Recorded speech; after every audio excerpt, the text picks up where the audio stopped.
রাতে কুণালের বিস্ফোরক পোস্ট, আজ সকাল থেকে মোবাইলের সুইচ অফ। নাম না করে এক্স হ্যান্ডেলে বিস্ফোরক কুণাল ঘোষ। তবে দলেরই কোনো নেতা যে তাঁর নিশানায়, তা স্পষ্ট এই পোস্টে। কুণাল লিখেছেন, নেতা অযোগ্য, গ্রুপবাজ, স্বার্থপর। সারা বছর ছ্যাঁচটামি করবে আর ভোটের মুখে দিদি অভিষেক। দলের প্রতি কর্মীদের আবেগের উপর ভর করে জিতে যাবে, ব্যক্তিগত স্বার্থসিদ্ধি করবে, সেটা বারবার হতে পারে না। নিঃসন্দেহে লোকসভা ভোটের আবহে শাসক দলের মুখপাত্রের এমন মন্তব্যে জোর চর্চা শুরু হয়েছে।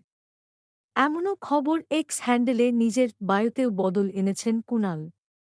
সেখানে কোনো রাজনৈতিক পরিচয়ের উল্লেখ নেই। নিজেকে শুধুই জার্নালিস্ট ও সোশ্যাল অ্যাক্টিভিস্ট বলে লিখেছেন তিনি।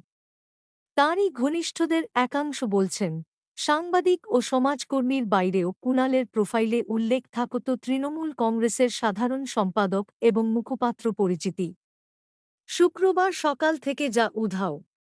এ নিয়ে একাধিকবার যোগাযোগের চেষ্টা করা হয় কুণাল ঘোষের সঙ্গে। কিন্তু সকাল থেকেই কুণাল ঘোষের ফোনের সুইচ বন্ধ।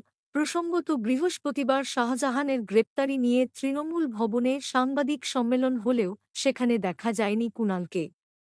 আবার রাত ৯টা এক্স হ্যান্ডেলে এই পোস্ট। সব মিলিয়ে জোর চর্চা শুরু, যদিও এ নিয়ে তৃণমূল নেতা জয়প্রকাশ মজুমদারের বক্তব্য, একজন ব্যক্তি যেভাবে নিজের ব্যক্তিগত পরিচিতি দিতে চান, সেই পরিসরটাকে সকলেরই সম্মান করা উচিত।